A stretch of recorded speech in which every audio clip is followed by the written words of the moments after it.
A summoner has reconnected.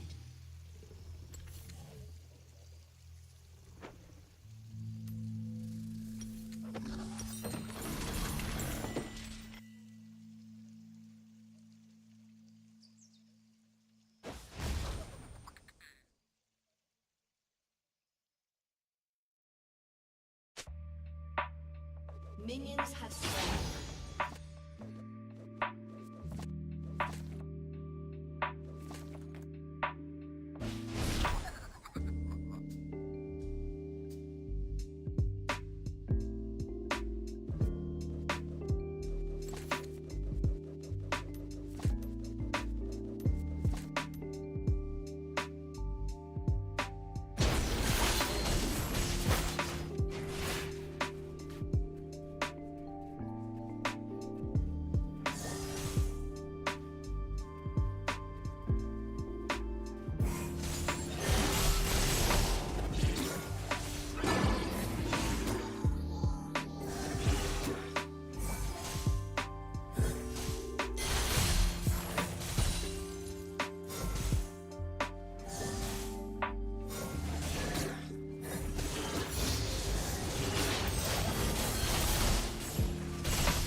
stopped this car in front of us, just ran the license plate, and the registration is expired, and it shows to not have any insurance. Let's have a quick chat with the driver and see if they're having some trouble with that. Good evening. Hey, I'm Deputy Johnson with the Williams County Sheriff's Office. Do you know the reason I stopped you tonight, bud? Is it because of the inspection? Yeah, the registration's out. No big deal or anything. Oh, well, I don't have my ID. I was just going to the store to get something for the house. Let me ask you a real quick question. I'll be cool with you, you be cool with me, okay? Like, do you smoke weed in this car? Yes, you are. Okay. All the time. Okay, so because I kind of got a whiff of it, and I'm not saying you got any or anything. I mean, yeah. You got a little bit? Just like that, everyone smoke. That's it. Ain't no big deal. You gonna give it to me? Yes, sir. Okay. No weapons or anything, right? Okay, cool. Let me. Okay. Okay, cool. What I'm gonna do is I'm gonna have you step out. I'm gonna detain you, but you're not under arrest, okay? No weapons or anything on you? Okay, like I said, right now you're just being detained. You're not under arrest, okay? Okay. What I want you to do right now is have a seat on that curb right there for me. All right, cool. Here, I'm gonna help you down so you don't hurt yourself. I'll tell you what, man. Not often do you stop somebody who's as honest as you've been. You know what I'm saying? Like real talk, a lot of times people are like, man, I don't know, I ain't got nothing. Why you know? My mom told me even if you're doing wrong, just always be honest because it's better than lying, so. I appreciate that. As soon as he rolled down the window, I could smell a pretty strong odor of marijuana, but he was real cool, real honest. He even handed me the weed. Real small amount of marijuana, so all I'm gonna do right now is make sure he's not wanted, see if his license is good. And then if that's the case, I just cut him a ticket. My name good? Yeah, you ain't wanted or nothing, dog. Like I said. I can't find a license for you, though. Okay, so when Tix and I got a license, I was hanging out with my friends. I was driving this car, but he had drugs in the car, so they took my license. Bro, Yeah, bro, you're the most honest dude I ever. I mean, I'm just keeping it real with you. Okay. So look, they took me in because I was intoxicated, and they took my license for that. And I was 15. I was supposed to be driving. So when you asked me to have a license, I don't have it. I just usually have my ID. All right, here's what I'm gonna do for you, man. You've been real cool with me. I appreciate honesty. I told you honesty goes a long way. Okay, so I ain't gonna take you to jail tonight. The ticket? Yeah, I'm gonna cut your ticket. But I'm gonna even do you one bigger solid than that. I'm gonna cut you a Class C ticket for possession of drug paraphernalia. I'm gonna submit that weed for destruction. All right, go ahead and stand up for me. Okay, so we let him off and just gave him a ticket. You're cool with us, we're cool with you, and that's I mean, that's how it works. So.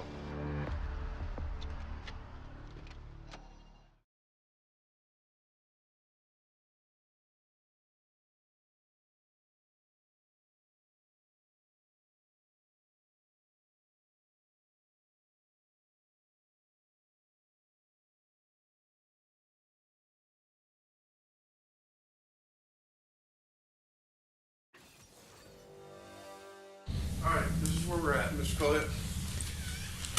While we were here, all right, my sergeant served a search warrant on your property. Okay? We have Kayla. Excuse me? We have Kayla in your property. She was locked in a container. Okay? She has told us that you shot and killed Charlie. Okay? So at this time, I'm gonna need you to stand up and put your hands behind your back. He's already here. Okay. You're under arrest right now for kidnapping. What's up, Iwu crew? It's the Raven, here to share another shocking, interesting, or just strange but very true story with you. This is Todd Kohlhepp. Between 2003 and 2016, he murdered at least 7 people in South Carolina, and his story is one of the most bizarre I've ever heard. What you're seeing is Todd's taped confession, and less than a minute in, he says this. I just think it's kind of funny. What? At the ending of all this, Right. you've helped us me get back with my mom. Right. And I'm helping you solve a problem that just cleans the books up. You see, Todd agreed to tell the truth about his crimes in exchange for a few things. First, he wanted to talk to his mother and give her a photograph, and second, he wanted to transfer money to the college fund of a friend's child. There's probably not a lot we're going to be able to do for you. Giving you a clear conscience is one of the only things we can. Honestly, I'm not worried about my conscience. You gave me what I wanted. What I wanted was to have the opportunity to take care of my mom, whether my girlfriend accepts it or not, to at least attempt to take care of her and her kid. Do you still want me to reach out and talk? I have not yet, but do you still want me to reach out and talk to her to see if she wants to come see you or talk to you? If she would, please. Okay, I will. The biggest thing is please let her know that whether I screwed up, I can't fix it. You'll notice he seems pretty friendly and gregarious on the outside, and the more I learned about this case, the more I realized that's kind of his whole persona. You see, if there was one word that I could use to describe Todd, it's cocky. He likes getting his way and receiving praise for his actions. In fact, many people theorize that the only victim who managed to escape Todd with her life realized this very personality trait and used it to stay alive until help could arrive. Her name is Kayla Brown. On August 31st, 2016, 30-year-old Kayla and her 32-year-old boyfriend Charles David Carver went missing.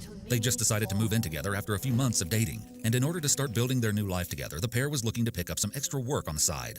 Kayla goes, "Oh, I know the perfect job. There's this guy, a real estate broker who I met through one of my exes a few years back. I'm sure he'll have something for me."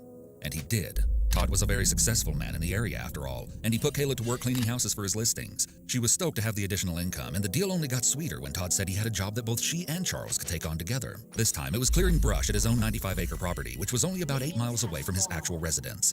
When Kayla and Charles arrived, Todd simply instructed them to wait outside while he went into a garage on the grounds to get something. As they stood alone in the creeping silence, neither one had any idea that these few quiet moments out in the middle of nowhere were the last they'd ever spend together. Over the next few days, the couple's loved ones started to grow concerned. Kayla's friend knew something was off when all her calls and texts went unanswered. But even when she visited Kayla's home and left notes on her car, there was no response. Charles was very close with his mother, and they talked every day. So when she stopped hearing from him after August 31st, she quickly reported him missing. Soon enough, the couple's apartment was checked, and although they were nowhere to be seen, their poor dog was inside all alone without any food or water. This just wasn't like Kayla or Charles. Something was seriously wrong. But even when the two were reported missing, there was virtually no trace of where they could have vanished. And then something really weird happened. Charles posted on Facebook.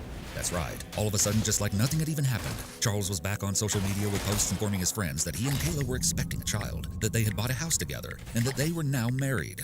He apparently also shared out-of-character posts about digging holes, sword violence for some bizarre reason, and chillingly the final lyrics to the Eagles song Hotel California, which finishes, "You can check out anytime you like, but you can never leave." He shared strange posts like, "I wonder if I said hello, how many people would say it back? Let's try it. Hello." What color ribbon supports the cure for people who can't keep their nose out of other people's business? And sometimes late at night I dig a hole in the backyard to keep my nosy neighbors guessing. These all seem to be aimed towards deliberately provoking Charles's friends, and on this last post people commented, "Is that what you did to Kayla and the real Charlie?" And, "Are you hinting at what you did with them?" To make things even weirder, Charles's account was sharing and liking the missing persons pages set up by the couple's families, even promoting a fundraiser that hoped to hire a private investigator to look into the disappearances. None of this sat right with, well, anyone. The grammatically incorrect and mean-spirited post didn't sound like Charles at all. Not to mention the real Charles was barely ever active on Facebook before all these sudden posts. The account at one point even posted an old picture of the couple captioned, "We're fine," which was soon deleted. On October 1st, a concerned friend commented, "Where the hell is Kayla Brown?" To which Charles's account responded, "Kayla is with her husband Charlie. Why can't she have any contact with us? And who is this? She doesn't want to." I don't believe that. I know Kayla. She's not going to just run away from everyone. You or her should at least let someone know she's alive. The people that need to know that we are okay know that. If you look at the timestamps on these comments, they're only minutes apart. Whoever was replying wasn't even taking the time to carefully think out these cryptic responses. One friend shared that they were sent a disturbing message from the account reading, "I'm just listening to everyone else. We're both okay. There's only one person that knows where we are, the person that means the most to me and Kayla. She knows where we are, and we are coming that way forever." Well, as you can probably guess, this wasn't Charles using his account at all. It was Todd trying to throw people off his trail, buy himself some time, or maybe, just maybe, he was doing this purely for the fun of it. Like a little performance he got to put on. And the further we dive into his life, the more you'll see that Todd definitely cares a lot about having all the attention on him. But now, let's go back to what really happened that last day of August when Charles and Kayla showed up on the property. After going inside, Todd had suddenly reemerged from the door, but the friendly facade that he was known for in town had completely drained. Now, he was dead serious, and as Kayla and Charles looked down, their hearts sank at the realization that he was holding a gun.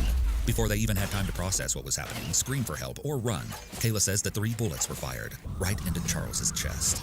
Kayla's whole world screeched to a halt, and she could do nothing but watch. She knew in this moment she was trapped, all alone on the expansive property of an unpredictable killer, one who absolutely nobody in town would ever suspect to be hiding such a horrible secret. She was utterly silent and still from shock as Todd grabbed her, placed her in handcuffs, and then led her inside of a dark metal shipping container. This would become her prison. She was chained by the neck, ankles, and hands and would spend all day inside the box, except for 1 to 3 p.m. and 5 to 7 p.m.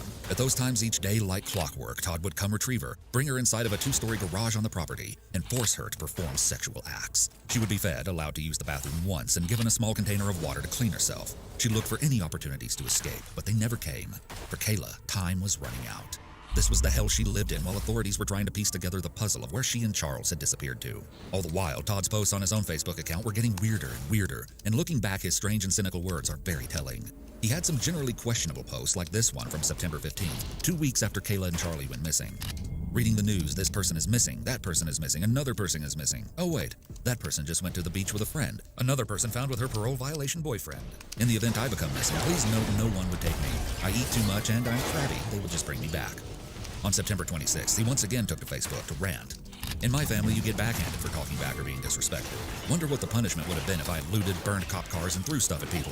When I messed up, Mom beat my ass. Stepfather beat my ass when he got home. Next time I went to my grandparents, I got my ass beat. You just didn't act up. These kids and adults just don't know. Damn shame, too. They might learn to appreciate if they did. Needless to say, the hypocrisy of this post is pretty ironic considering all the horrible things Todd's done in his life. On September 30th, he posted, "Just admit it, you look at the news, you see the political crap and the school shootings and just general WTH is going on. Zombie apocalypse is starting to look better and better every day."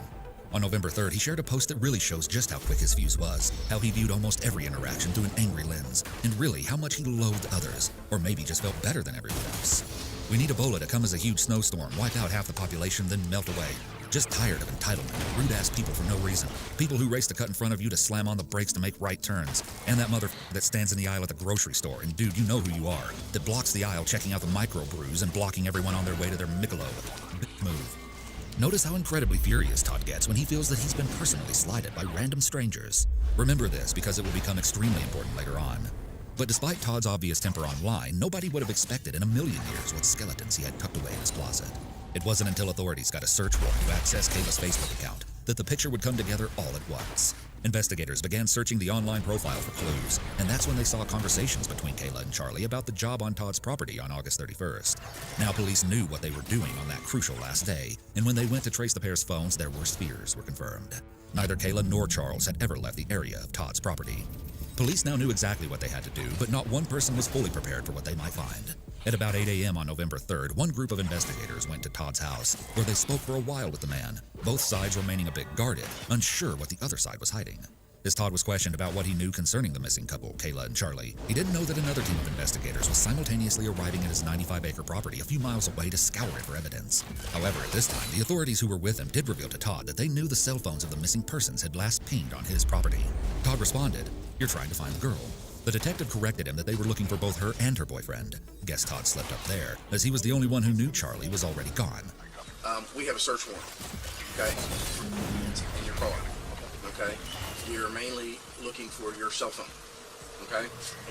Well, me and at least him need to go in with you.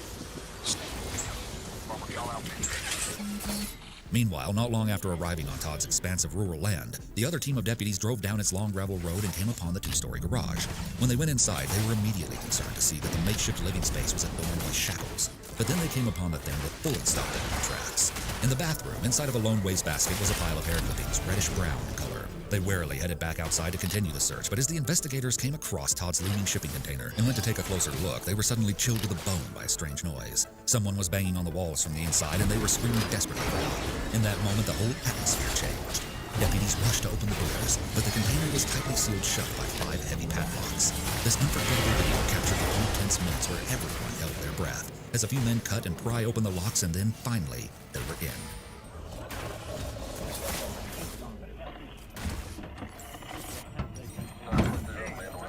Watch out, y'all move. The dark box was littered with supplies and crime novels, and in the very back, chained to the wall by her neck, sat a despondent Kayla. On top of the dog bed she'd been made to sleep on for the past 2 months, barely able to move as her restraints had forced her to stay sitting up almost all the time during her captivity. The investigators try their best to console Kayla as they get bolt cutters to set her free. Just a girl. How are you, honey? This is bolt cutters. This is our best. These are paramedics. Oh yeah. Okay, we're gonna get you out of there. Okay. Just hang loose for me. Anybody got? I need a handcuff key. Handcuff key. I got it right here. Hold up. Y'all slide back. Hold on. We got a light. We got to get that photograph. Randy, let me see your light, Randy. You can put your hands up, sweetheart. You're okay. We're okay. But despite the extended trauma Kayla had just endured, her immediate response to being rescued was clear, coherent, and calmer than anyone could have expected. Her strength in this footage is beyond admirable. Do you know where your buddy is? Who did? Todd Colehep shot Charlie Carver 3 times in the chest, wrapped him in a blue tarp, put him in the bucket of the tractor, locked me down here, and I never seen him again.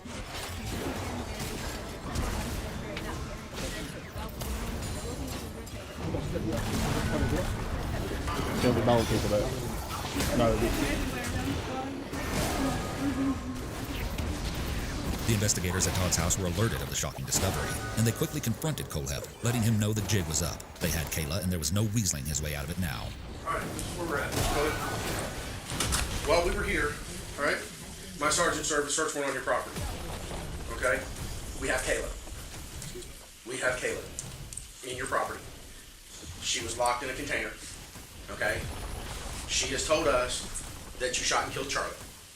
Okay, so at this time, I'm gonna need you to stand up and put your hands behind your back. He's already handcuffed. Okay, you're under arrest right now for kidnapping. All right, they're continuing to search your property. They're gonna continue, they got cadaver dogs down there.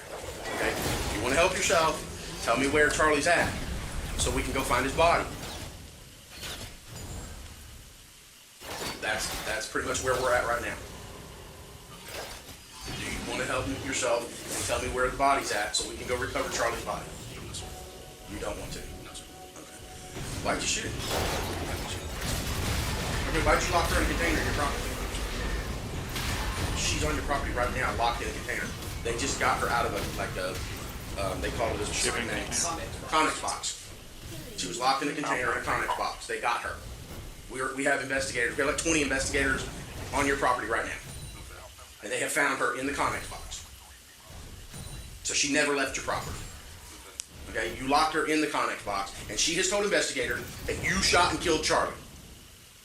Okay, so I'm trying to give you an opportunity to help yourself and help you find this body. Because she's saying Charlie's body, you buried Charlie's body on that property.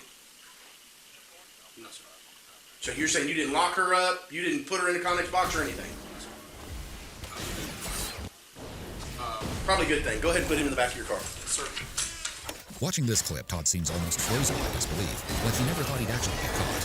Authorities soon discovered Charlie's car also on the property, which Todd had spray painted and covered in debris in order to conceal it. It's kind of weird to me that Todd seems to consider himself a criminal mastermind and thought out all these ways to keep his dirty deeds secret, but he didn't even seem to consider the possibility that authorities could ping the victim's phones and find him that way. One sergeant would later say that he feels Todd wanted to get caught so he could have an audience and tell people about his awful crimes. I might have to agree. As she rode in the ambulance, Kayla would reveal more heartbreaking details of her time trapped with Todd. One of the things I found most disgusting was the harrowing way she described the sexual assaults. Most of the time, we were together around sexually again.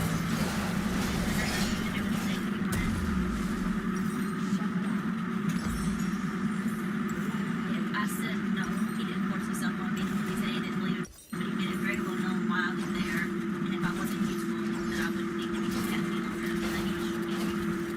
This is seriously one of the most evil things I could ever imagine. Not only did he do unspeakable things to her without her consent, but it seems like he somehow managed to convince himself that this was not assault, probably in order to feel less guilty and pathetic, and in turn make Kayla feel even more worthless. Simply unbelievable. And it just goes to show, once again, the mental gymnastics a narcissistic person like Todd would do to believe that his victim genuinely wants to be intimate with him, even though he's literally putting Kayla's life on the line if she doesn't comply. He apparently also told her that Stockholm Syndrome would kick in and she'd be happy with him, and that he planned to build a soundproof room for her to live in long term. Kayla also revealed that Todd liked to brag that he was a serial killer and a mass murderer, and that his dream was to get his body count in the 3 digits since it was supposedly only in the high 2 digits so far. Just listen to these bizarre claims that Todd allegedly boasted about to Kayla. He said if I was a good girl, he'd be a killer and a partner. He said he used to kill people in the government. He said he was a military contractor. And that when he got home, he just couldn't keep from standing back at everybody. I really don't know where the whole killing people for the government thing comes from, but I'd guess it was just a fabrication Todd made up just for the sake of attention. So this was the big case that finally put Todd Kohlhepp behind bars. But as authorities continued speaking with him, they would discover that the rabbit hole of Todd's life was far deeper and darker and more evil than they could have ever imagined. First of all, shortly after being taken into custody, Todd would lead police to a site on his property where 2 more corpses were found. Authorities were shocked to unearth Johnny Coxey and his wife, Megan McGraw Coxey, a young couple who had been missing since December 2015. Autopsies revealed that Megan died from a gunshot wound to the head, while her husband received a fatal wound to the torso. To make matters even worse, while it was determined that Johnny had been killed immediately, Megan had been kept alive for 6 days before Todd brutally murdered her on Christmas.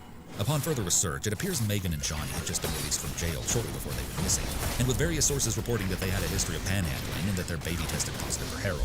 You kind of get the feeling that Todd specifically preyed upon people he knew were at a bad place in life, and particularly vulnerable. Now, Megan and Johnny may have had problems of their own, but of course when Todd told the story of how they died, he framed it in a way that made him look like the good guy in the situation. Well, sort of. Todd gave investigators this play-by-play in his confession. You picked them up at Blackstock, and you know what? You picked them up at Blackstock and Regal Road, and then That's, well, okay. no, sir, sorry. I met her there. Okay. Got her number. We talked on the phone for a brief moment. Okay. Then I met them later on at that next to Ricky's Hot Dogs Beach's parking lot, they walked across and spoke to me there. Okay. I almost thought she was going to hit on me to actually, well, I shouldn't have done it in our car. But that's not what I was there for. I got you. I'm gonna tell you, our meeting looked shady as shit. I understand. I mean, I got you because you show up with that. In that parking lot? Yeah, and her, kind of the way she was. I understand what you're talking about. Basically offered her the job, offered to let him go in and come work as well.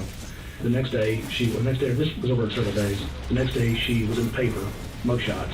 I guess you guys had arrested her for meth or some hair, I don't know. Something was in her bloodstream, and you took her kids away. Okay. I asked her about it, and she informed me that, yeah, she had drug issues, and with that. Okay. I still was going to give him a chance.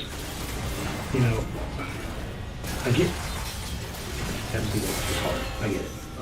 And I picked him up and drove him to Milan to get supplies and got him down to my building. And that's when Johnny pulled a knife out. And I shot him. What'd you do with his knife? I don't know. Did you just put it out? What did she do when you shot Johnny? What did she do when Johnny pulled the knife out? What did she say? Nothing. So you think she was planning on the planning of this?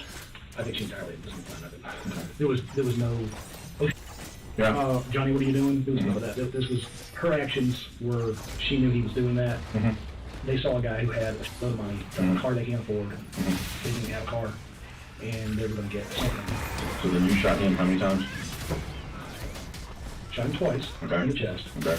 He dropped forward. When he dropped forward, I went around him and put another one through a spinal column. Okay, and you shot her? Not exactly. Do you believe Todd's version of events? To me, it seems like he could have easily done the exact same thing to this couple as he did to Kayla and Charles. Just attack them unprovoked in order to keep the female party to himself. Even the way he tells the tale seems like an excuse to humble brag about how much money he has. After all the heartless crimes Todd has committed against innocent people, I just don't know if I can buy this. But it is true that Megan and Johnny had a sketchy record, and it's not too unbelievable that they could have tried something. Either way, I really doubt that Todd was very upset when he got the opportunity to kill. Next, Todd goes on some random tangents about how his property and storage container was never supposed to be used for such gruesome purposes, which is just a pretty bizarre topic to ruminate on after everything is done. The Connex was not meant to be a cage. Okay. All that change was after the fact. Okay. Connex was designed for my food and my weapons, and to secure my floor before I have the building built. Okay. The back area, it's all wood, that wasn't designed for them.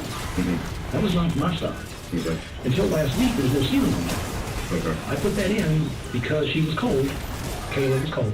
And Todd just loves talking about all this stuff. I went down to Connex, cleaned out the back area, because I had to go in there. And at one time, those ammo racks weren't there. The ammo rack was here and here, pistol rifle. Okay. And I had chain around, there's lots of chain in the building. I use chain for all kinds of, there's chain in the woods where I've got trees that come along that are starting to lean towards my fence, and I'll put a chain around it, I'll come along to it and start working it this way, and over a period of time, it'll fall away from the fence. Okay.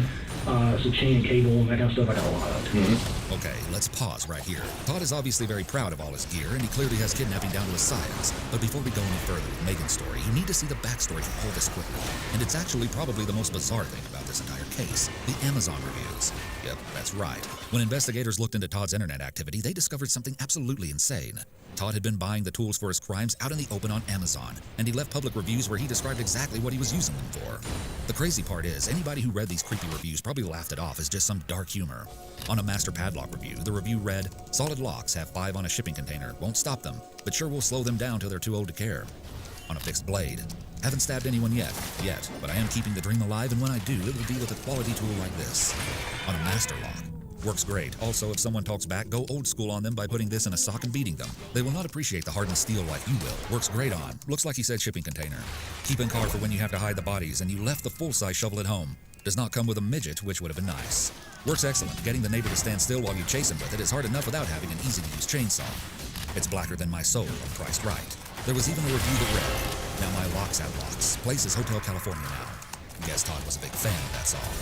What would you have thought if you saw these on Amazon? Would you have been concerned or just brushed it off? Either way, all of Todd's reviews just further demonstrate how smart and funny he fancies himself as, and how much he wanted to brag about his crimes, even if he had to do it in this roundabout way. But moving forward with Todd's 2015 crime, this next clip is very disturbing and disgusting, as Todd describes how he decided what to do with Megan. It really feels like he views his victims as nothing more than objects which he can dispose of whenever it gets inconvenient for him. I didn't know what to do with it, man. One side I really wanted to drop her, the next side I really, I kind of wanted to save her ass. Let me back up real quick before we go that far, because we were talking about Johnny. The girl that was with Johnny, did you shoot her? Not at that time. Okay, what happened with her? She panicked, and then I told her to sit down. She sat down. Went and cuffed her, patted her down, told her I wasn't going to hurt her. She calmed down, and I actually took her to the Connex. No, that's not true. I had her lay there for what I didn't know what to do with her. I didn't want her in the Connex because I had stuff in there and know what the hell to do with it. Putting her away with my guns is not a good idea. I understand that. I actually had to go, for the first time I ever had a little bit of a panic of what the hell do I do with her. Put her here, put her there, drop her, what the hell do I do? Do I call the cops? I got legal guns. I told her I wasn't going to touch her, wasn't going to to her, just calm the hell down and let me sort this out. Somewhere between, I did that, I shot him, the back, tapped in the back, got her to calm down, and kept coming back and forth trying to figure out what to do, but I had her cuffed, and she wouldn't go anywhere. Eventually, I went and, I want to say I left her on that floor for a while. I left her on that floor cuffed. I wouldn't, because I didn't know what to do with her. I didn't want her in the building. Okay. Got the tractor, got it out of there, picked the body up, and was trying to figure out what the hell to do with it. This is Johnny's body? Yeah. Okay. Like I said, I was having a little meltdown. And listen to how much more concerned he is about losing his sanctuary than he is about murdering people. The land was supposed to be my sanctuary. Yeah, not my killing field. Right. I understand. Not that be my killing field. It was supposed to be the place where I go to relax and get away from people and not deal with it. This killing really bothered me because it was such needless. Hell, I was giving him money. Why were you robbing me? He thinks this violence was all needless and stupid. Pretty ironic considering all the people he's killed out of petty personal grudges. You'll see what I mean soon enough. It's all about what works for Todd. He goes on to nonchalantly describe burying Johnny, saying, "It was a lot more work than you think." Then he wasn't sure what to do with Megan. I tied her up, left her there. While I tried to figure out what I didn't know what to do with it, man. Right. Got rid of Johnny. Came back, left her there, went and got food, fed the girl. Fed her after she tried to rob you? Man, what are you going to do with her? I don't want to shoot her. I understand. I mean, I can't have some crazy bad woman going back. I mean, she was going bipolar left and right. She wouldn't calm down, like... Well, she probably calmed down. But she was talking to me, and first she had drug issues. Right. And then she kept going off the deep end with weird shit. And kept talking, and then she kept telling me that she had manic modes or some sort of bipolar lithium crap, I don't know what the hell it was, where, she was up, down, up, down, up, down. So she didn't mellow out like Kayla did? No, not at all. She did want to calm down, but she wasn't upset. What made you decide to shoot her? I'll get to that. Okay. It's clear from the way Todd tells this story, almost with a sort of glee, that he has no remorse. Even here, when the investigator tries to get him to cut to the chase and tell them why he shot Megan, he just said, "I'll get to that." Like this is some juicy drama he's been dying to share. Then he complains about all the stuff he bought for Megan while keeping her captive. I wasn't going to shoot her. Okay. I was going to give her money. I don't know why the hell she went the hell off. I held her, I hate the kidnapping part. I didn't know. I held her there for a couple days. How many days? 5 or 6. Every other damn day, she wanted Little Caesar's pizza. I hate that shit. I couldn't hurt her. Little Caesar's pizza, Mountain Dew, Dr. Pepper, cinnamon rolls, and freaking Newports. If you go down to my building, you'll find an unused package of Newports that I bought for her. And then went back. She tried to light my damn building on fire. You know how? In the back of what building? The Connex. And then this part is just kind of weird. While telling the investigators where they can find the cigarettes he bought Megan in the storage container, he says something extremely weird and unprompted. Oh, there's a collar in there? That collar was Kayla's. Neck collar? Yeah, she had me order it. She asked you to order it? Yes, sir. We'll get to that in a minute. Didn't use it, because after it came in the mail, I was didn't want to. Okay. That's easy for me. It's a stainless steel collar with, like, hooks for putting, like, locks on it. I mean, it's like having I don't treat my dog that way. Okay, so let me explain the backstory for this one, because it's really strange. And I was very confused at first, too. Todd actually claimed that Kayla had been writing letters to him while she was in captivity, asking for intercourse, with Todd himself even telling a reporter, "I'm not saying she's not a victim. She's not the victim she portrays. I mean, it turned into 50 Shades of Grey with bodies. So I guess that's where this supposed caller comes in. Because you made this comment to me. Sorry to interrupt, but you made this comment to me. And I believe you. You didn't do it. And I believe you. And I talked to the solicitor about that. And I told him what you told me. I said, he's made the comment to me, solicitor, he'll plead to everything. But he's not pleading because he didn't do it. I said, he told me that he's admitted to everything he's done. He's willing to take the responsibility for it, but he will not take responsibility for the kidnapping. I said, but he will not take responsibility for it because he did not. That anytime they had sex, it was consensual. She had the choice, and she actually initiated it at times. And he said, okay. I said, so we're going to need to re-interview her. And we're setting that up. We're going to do that this week. I told him, I said, I gave him my word that we would re-interview him, and we want to re-interview her. Because I think it needs to be done. She had to get her vibrator, the TV, the DVD player, the MP3 player, the coloring books.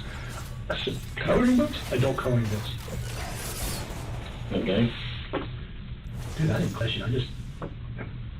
He got her to shut up. He got her to roll. That led me to something else. You said the satanic book? Yeah, what the hell, man? I've never... Let me ask you this. The mattress is up against the wall, and we did that, looking to see if there any weapons. It was bad. Yeah, did you ever spend the night there with her in bed? Like stay the night, you and her in bed, overnight? Never stayed the night. Okay. At least they weren't on the bed. She had the comfort thing was in the floor. That was her idea. That was her submissive kitty bed, her kid bed. Man, it's her damn. All of a sudden, I put the collar thing on her. Yeah, they found that. They were like, what? They thought it was for dogs, you know. Well, now the cage that was up there was in pieces. That I built, and it was originally meant for my dogs. Yeah, no, I'm talking about the collar, the metal collar thing we're talking about. That I ordered off of one website delivered, and I got it. She requested that as opposed to me putting the chain on it. I got that in. I went, that ain't going on with me. But she wanted that, and then the kitty bed, and she wanted this whole thing of it explained to me that I had to give her permission to speak to me, give her permission to look at me. Dude, I don't do all that control. You know, I'm like, ask Ashley. Ashley's never had to deal with any of that crap. Yeah, it's just, I don't know, she had all this stuff, she kept asking for this kind of stuff, I got it, and she wanted, it's a big black book, about that deep, like $23 that damn book. And it's the Enchanted Sorcery, it's the how-to guide to be a witch. Dude, I just figured she'd read the damn book and shut up for a while. Kayla has before asked me to beat up people for her or use my resources, which she thinks my resources are go get someone killed. Really? Yeah. With people that she doesn't like. Have you do it, or have you hired somebody to do it? Yes. Both? Yes. Okay. Matter of fact, read my Facebook, maybe on there. Really? Yes. How long ago was this? Well, I blocked her after all this, so they wouldn't know. Because I mean, literally. Well, we have her Facebook page. Then you have it. Okay. It'll take you forever damn day to go through it. Okay. But go back to the messages. Really? In her phone messages. She supposedly had money in her car, and the guy took her money, but that's false. And then she wanted me to either use my resources to either have him killed, or beat up. I believe he was beat up, but she wanted me to use my resources to have him off or do it.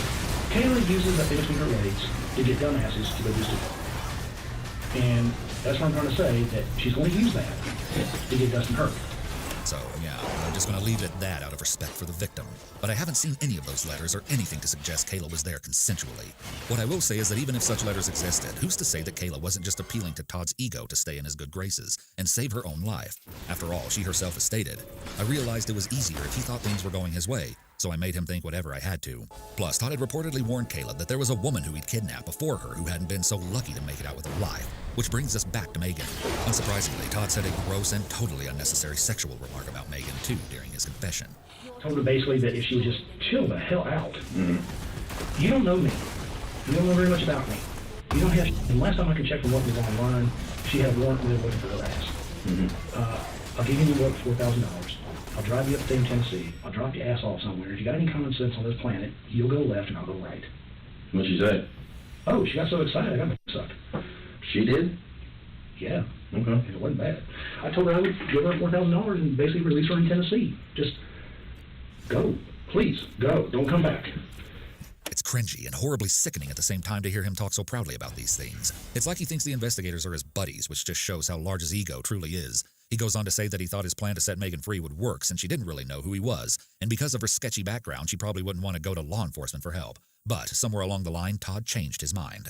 So with Megan, you made her the offer of the $4,000. Keep your mouth shut. I'll take you to Tennessee. Drop you off and leave you. Drop you off and leave you. You go one way, I'll go the other way. Totally. What made that change? What happened? What do you mean, what made that change? Well, she ended up dead. Oh, you mean what were proceeded? Yeah. That makes sense. I wanted to get rid of her. The weather went. Mm-hmm. We were having sleet. It was right before Christmas, man. We were having sleet. We were having rain. Mm-hmm. Weather went to Okay. And I still had to find a way to get away from Ashley, my girlfriend, long enough to get up out of work, get this person in Tennessee, drop her off, and get home. That's not just a couple-hour trip. No. And I'm dropping her. It ain't gonna be at the border. Mm-hmm. We're going north of Nashville. I want her way the hell away from me. She was gonna take it. She was happy. She was happy as hell for like 2 days. Okay. She was happy as hell. I just couldn't get past the weather. Okay. The last day, I went over there, opened the Connex up. She burned half the freaking building. She took my ammo racks and grabbed them and did this.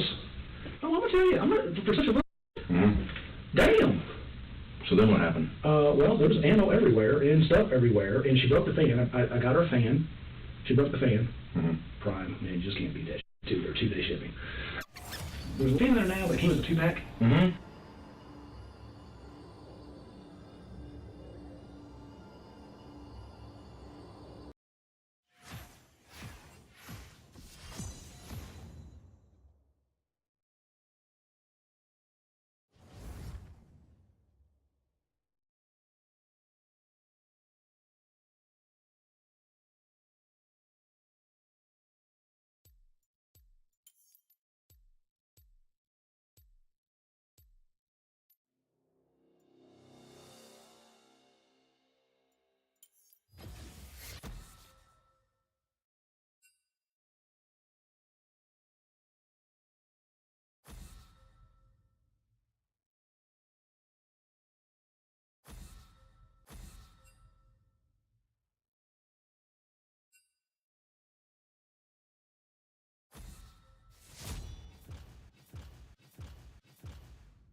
Okay, before we jump in, this video is going to be controversial. I'm well aware that a hefty chunk of my viewership skews Republican, it skews conservative, and more importantly, the nature of what I do on this channel, generally speaking, attracts a much more skeptical mind.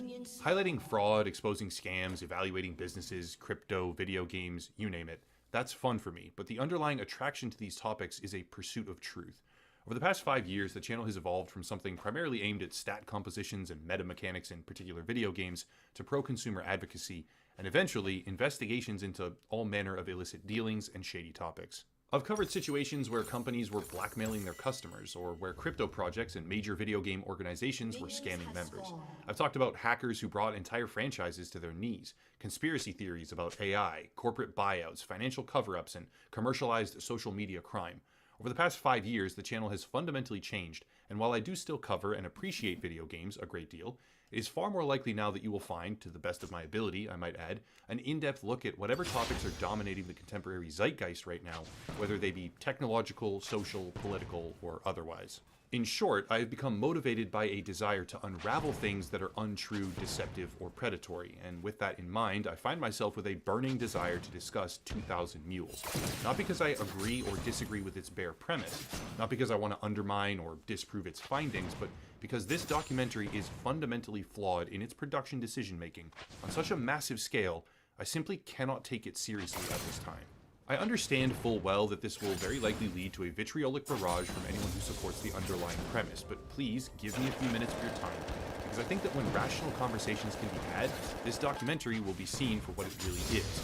A profit-driven, partisan effort to earn as much money as possible that manages to spin a very compelling narrative with zero actual evidence. For those that have not watched the film, 2000 Mules is a documentary from Dinesh D'Souza about fraud in the 2020 election. It was aired in specific time windows on the website rumble.com with a $30 ticket price. It was screened by Donald J. Trump at a private showcase in Mar-a-Lago and is purported to contain evidence, widespread evidence, of voter fraud on a scale we have never seen before in this country's history that would overturn the 2020 election. It is very well edited, it is well shot from a cinematic perspective, but once the dust is settled, once you start to see the narrative arc unfold, and once you realize what the film itself actually contains, it cannot be taken seriously at this particular point in time. So, let's dive in. Again, I understand that the emotional response here for a great many viewers will be anger, but please give me a chance to discuss why I'm saying all this. The film begins with a slickly edited intro that quotes news media, politicians, and public figures, thereby establishing a very simple premise. The 2020 election was stolen by a massive network of fraudulent voters who stuffed ballot boxes, which ultimately skewed the overall results by changing the outcome of key battleground states. This, as a baseline claim in some form or another, has been a focal point for many Americans ever since November of 2020. During that election, deemed to be the most free and fair election we have ever seen in the country's history by a veritable army of talking heads, in my experience, when established institutions are aggressively telling you a congruent narrative, all at the same time, it's very likely you should be skeptical. We see this play out historically over and over. But anyway, during that election, more votes were cast, by far, than any previous election in American history, leading to record voter turnout numbers on both sides of the political aisle, with over 81 million votes for Joe Biden and 74 million votes for Donald Trump. After the election was over, political turmoil ensued. One side claimed that this was the most secure example of democratic election proceedings the world had ever seen, while the other claimed that there had been widespread fraud, illegal manipulation of process, and a multitude of other discrepancies.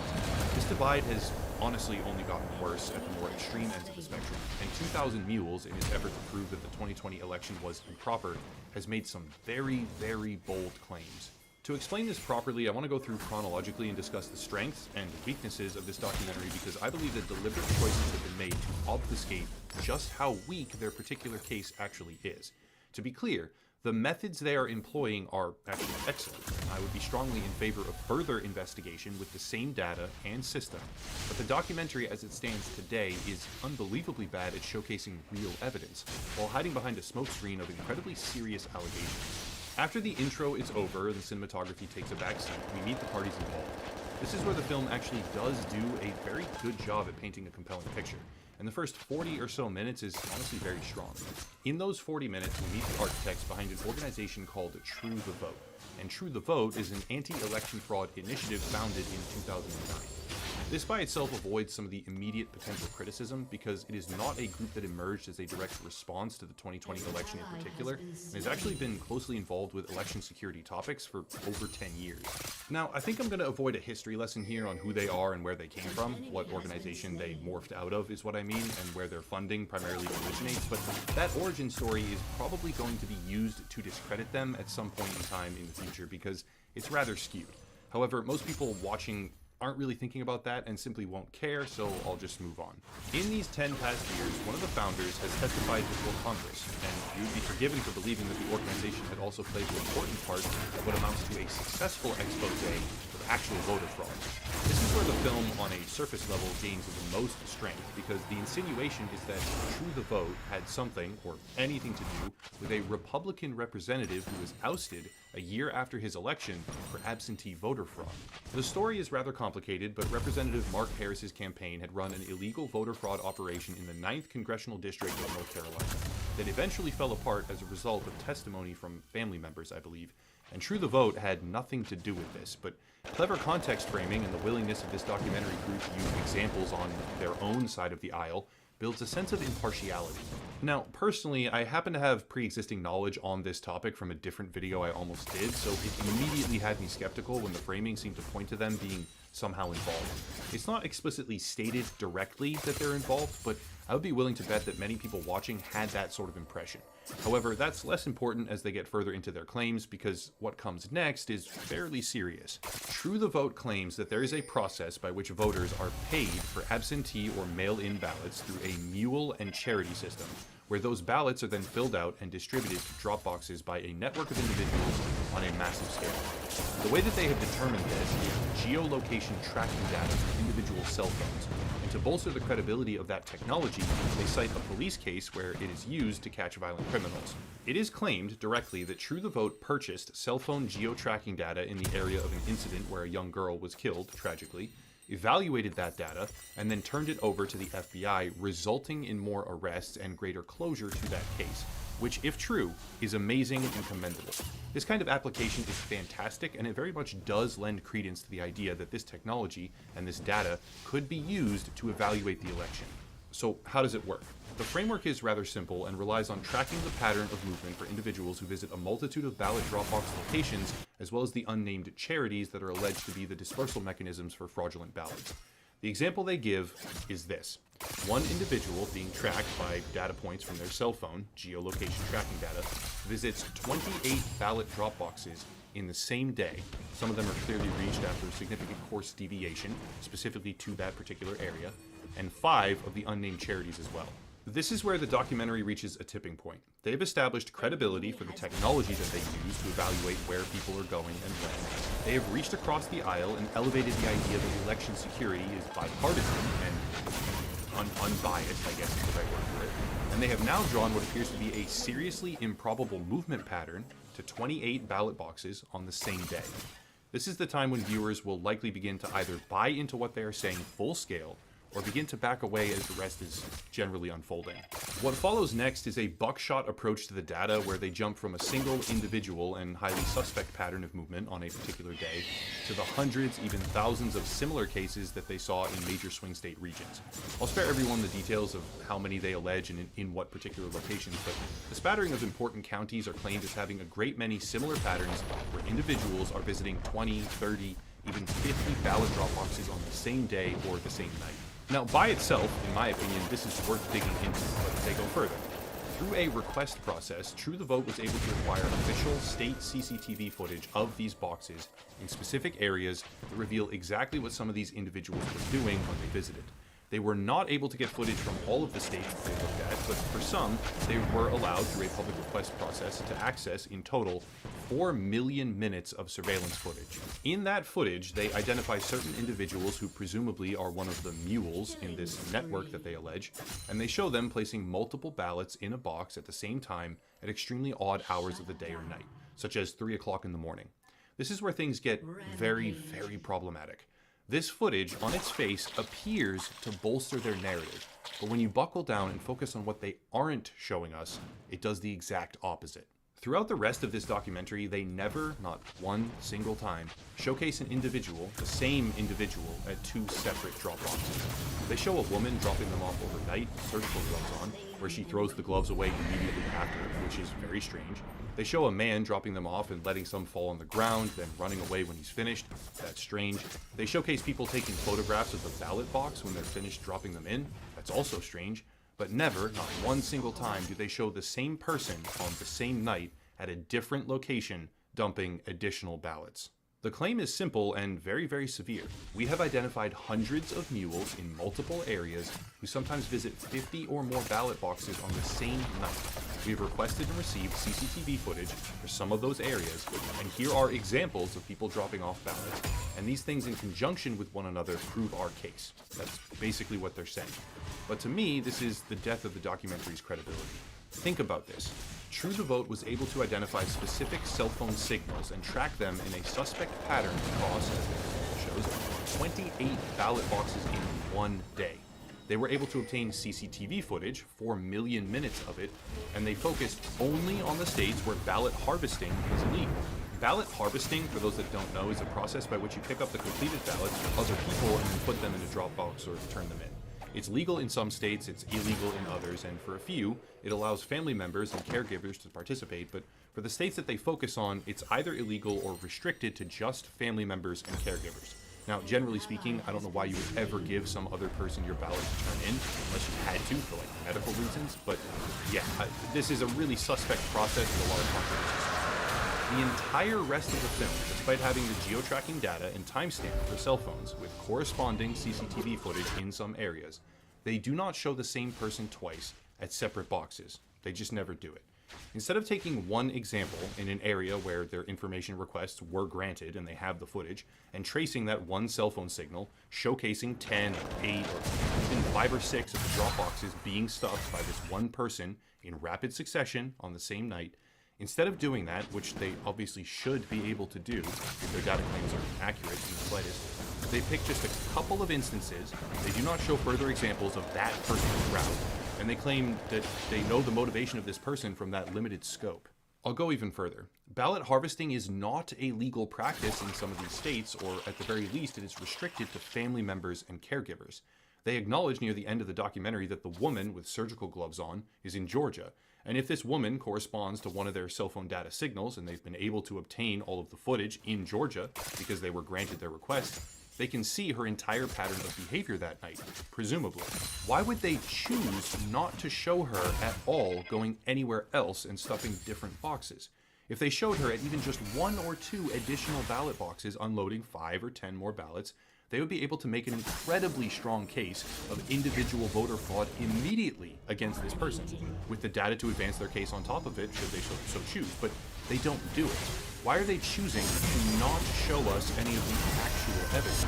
Why have they chosen not to take even one example of a person who visited 50 ballot boxes on the same day, while alleging that those visits were to stuff ballots, and even show a few instances of that happening, the same person doing it multiple times, with their surveillance footage that they allegedly have? Why in the world did they not do this even one time? If they have the data that they say, they were capable of showing hundreds of people doing this, but chose not to do so and merely put a few examples from different people with very serious claims layered on top of it. If they have indeed identified specific voters making 50 trips to 20 separate ballot boxes, with video surveillance of them stuffing even a handful of those boxes in the process, they did not show it to us. They used those words, but they did not show this evidence in the actual movie. And it may seem like they did, because they punctuated the claims with individual instances of a person dropping multiple ballots in a box at strange times or with strange behavior, but their video evidence, whether by choice or lack of ability, simply did not show what they claim on a broader, more consistent scale. Now, when it comes to the underlying potential for this to be true, it's very much there, in my opinion. The entire premise is that mail-in ballots were being sent to everyone on voter roll in certain states, and according to Pew Research in 2012, at least, I believe, approximately 24 million voters were either no longer valid or significantly inaccurate on those rolls. More than 1.8 million individuals who appeared on voter rolls were deceased, and almost 3 million were registered on voter rolls in more than one state. If you were to take these lists, hypothetically, and mail ballots to every single person on them, that would be millions upon millions of ballots in circulation that presumably should not be there. They would be going to the wrong address. They would be showing up to people who are no longer even able to vote or present in the state itself, and the potential might exist for those to be purposed to fulfill wider effects of voter. Perhaps, but at the very least, it is able to create widespread confusion and skepticism in the public about whether or not the election was secure, which is really not a good thing to have a divided nation like that. However, taking this documentary at face value with what it shows us, not what it claims, there's nothing here, when presumably they have everything to back it up. Why is that? Now, the film goes on to use an unnamed source who alleges that this behavior is widespread, pervasive, and rampant. But we need to subpoena this person. Sources on this topic need to be on record, not in the shadows, while a documentary hides behind a paywall, refusing to actually show the proof that they say they have. The conclusion of all this discusses finance and talks about the flow of money into the election process, but again, they do not name what actual charities are responsible for this, the stash houses, if you will. They do not name what those are or expose the broader pattern that they say exists of video surveillance footage. These are incredibly serious claims, and to deliberately not include things that you must actually have if your claims are true, that would do more to prove your case, makes no logical sense. Major networks, including many that are conservative owned and run, are refusing to acknowledge this documentary, and at this specific point in time, I completely understand why. Now, that's not to say that the fact-checking on this is any better, because in reality it's almost comically bad, but I understand why there are a lot of people avoiding this film. Now, you can't necessarily fact-check these things without actual testimony and a great deal of work, but what we see is trying to research more information from the opposing viewpoints. We, of course, should be doing that if we're evaluating a film like this. Are dozens of examples where individual outlets just copy-pasted a short little true-false section from the Associated Press and moved on. Seriously, almost every single website you read that says they are debunking or fact-checking 2000 Mules has directly copied and pasted the AP article by Ali Swenson. To a certain degree, this is normal. The AP sells rights to things like this to news syndicates, which are different than news agencies. That's an important distinction, but it really doesn't help the counter case when all you can find is a short, rather ineloquent denial of legitimacy, and those same words are replicated everywhere on all the different websites. Now, in the interest of due diligence, I tracked down the writer of this AP column, found her social media, and looked at everything she's done or posted for the past 10 years. Not quite everything, I suppose, as much as I possibly could. This writer, according to everything I can find, is rather boring and fairly reputable. She does not tweet insane partisan things. She routinely emphasizes personal accountability for information that you take in, even giving tips on how to reverse image search and parse through misinformation that you see about Ukraine. She debunks things that one would reasonably consider to be all across the political spectrum, and is not, in my opinion, politically motivated. Fact check and counter information right now against this documentary is bare bones and very unconvincing. It's replicated everywhere, and honestly it's kind of useless, but it's not a deceitful attempt at undermining the film, at least not yet. However, the film itself, despite opening strong and building an extremely compelling case early on, has decided not to show us any of the most compelling evidence patterns that they supposedly have. As a final note here, True the Vote is making dramatic claims about pulling the ripcord and releasing all the data, which is an excellent idea. They should do this, they should make it widely available, and people should be able to sort through all of it themselves. I myself would love to be on board and look at this footage to find evidence if it exists, but taking the film for what it is, today, here and now, it is not 2,000 mules, it is 2,000 allegations with no actual proof. Enormous claims with no consistent evidence of any pattern, and it is also, above all else, extremely profitable. I cannot in good conscience look at this film as anything other than a well-made attempt at cashing in on a long-standing trend of skepticism by a particular group of Americans. If they release all of the data, I myself will be one of the people digging, I assure you, but this film did not have the proof it needed to stand up to logical scrutiny here. Despite having an excellent premise and very interesting tactics to try and analyze the election, right? I love the way that they got the data, how they tried to apply it. I think all of that is commendable and excellent. But overall, I'm extremely disappointed and hope that they actually do release the data because they did not show what they needed to back up those claims. Anyway, that's it. I know this one is highly political, I know that some people will probably be very upset, but I felt like it needs to be said. With legacy media pretending it just doesn't exist, and that's true, almost all major media outlets are probably barring any mention of it from their network. You're not going to hear about it from major networks. And those most supportive, wholeheartedly believing every word that is contained, we are rapidly losing sight of the logical, reasonable middle ground that we so desperately need to stay sane in this world.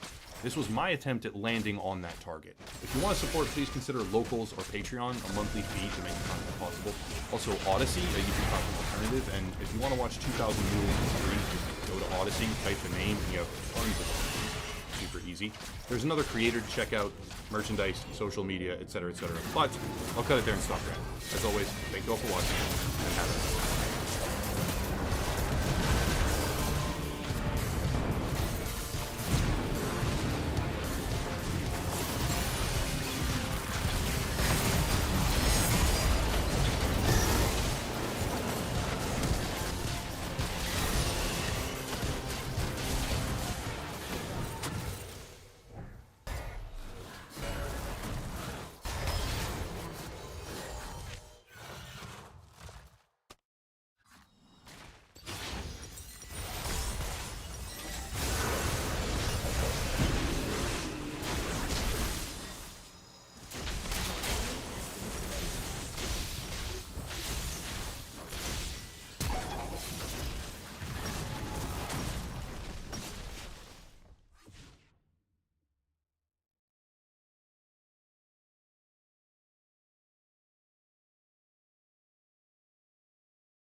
Your team has destroyed a turret.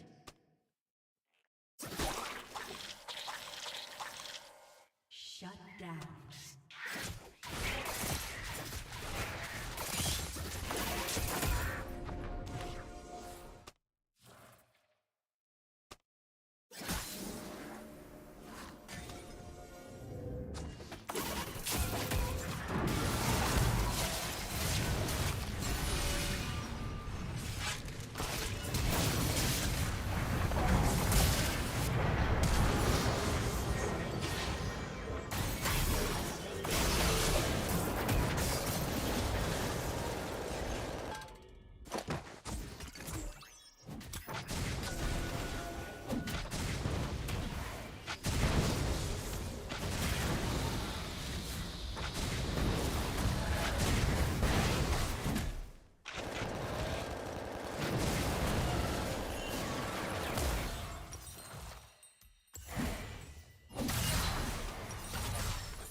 Good evening, and welcome to the God Debate.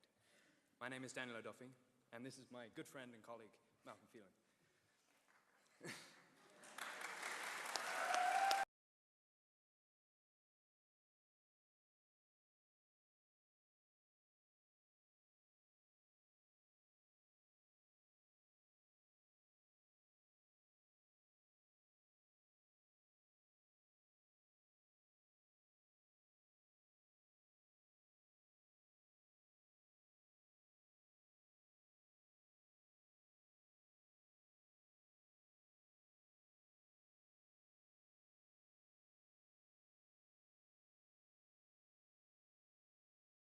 This video is brought to you by Bespoke Post.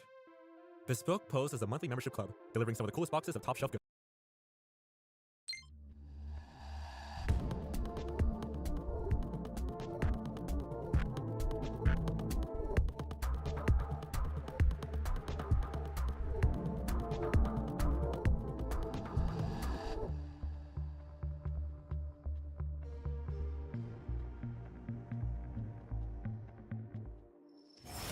Hello everyone. Well, it's been over a year since the last episode, again. And in that time, lost media has exploded in popularity, so there are a lot of new topics to talk about here. As always, I've chosen a handful of cases that I believe are the most interesting and could use the most eyes on. But without further ado, let's begin.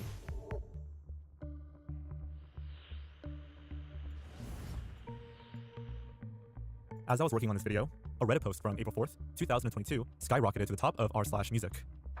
It caught the attention of many online, and it's quite a sad tale. The post is titled, quote, "I'm dying. As my last mission, I will be hunting down and saving as much music from obscurity as possible, but there's one song I want more than the rest."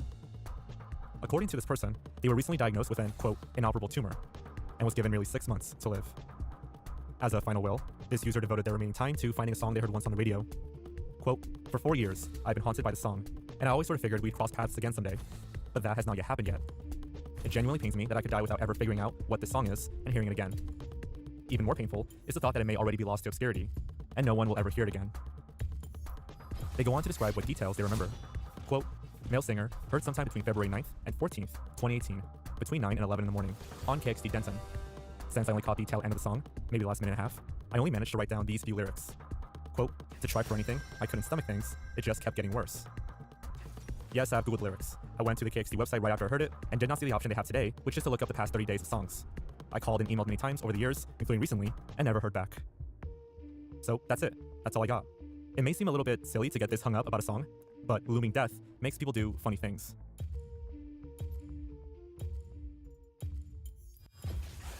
As soon as this was posted, hundreds of Redditors started pouring in with questions and song suggestions. Per the request of some commenters, OP uploaded a recording of them singing the lyrics. To try for anything, I couldn't stomach things. It just kept getting worse. Some Redditors suggested asking different subreddits, r/tip-of-my-tongue, r/lostwave, and r/datahoarder. Others asked OP what genre of music it was, and they responded with, quote, "melodic punk." It was very emotive, had a great guitar solo. They further detailed, quote, "I frantically wrote what I could down, and I probably missed a line, but I'm positive that what I did manage to write down was in that song. It was a young man. Melodic punk is the best I can describe it, and it wasn't acoustic." One user found an archive of KXD's radio shows that played during the month of February 2018. We know that the song played sometime between the 9th and 14th day of February. We also know that it played in the morning. Based on this description, it seems that the most likely radio show is KXD Mornings with Brad Gilbeer. By clicking on that show, we can even see what songs were played at that specific time. In spite of this, no song was a match. At the time of writing this last-minute edition, dozens of songs have been suggested, but all either proved fruitless or received no response. OP's latest update reads, quote, "I will be looking for super rare stuff, local stuff from radio shows all over the country, random things on Discogs that haven't been uploaded anywhere, that sort of thing. I would love some help with this, so if you have any suggestions, email me at obscurearchives@outlook.com. As for the mystery song, it has not been found yet. Thank you so much for everyone who's helped, and anyone who's still paying attention and reading my updates." As of the writing of this video, that's where the search currently is. I'm hoping that in a few months or so, this little mystery could be resolved with a few extra eyes on the case. This is why I wanted to bring attention to it and let you all know about it. And if you do have any leads or ideas, I recommend emailing OP directly or commenting on the Reddit post, since it's more of a direct way of communicating than commenting here. I and many others wish OP the best of luck with their health and their search.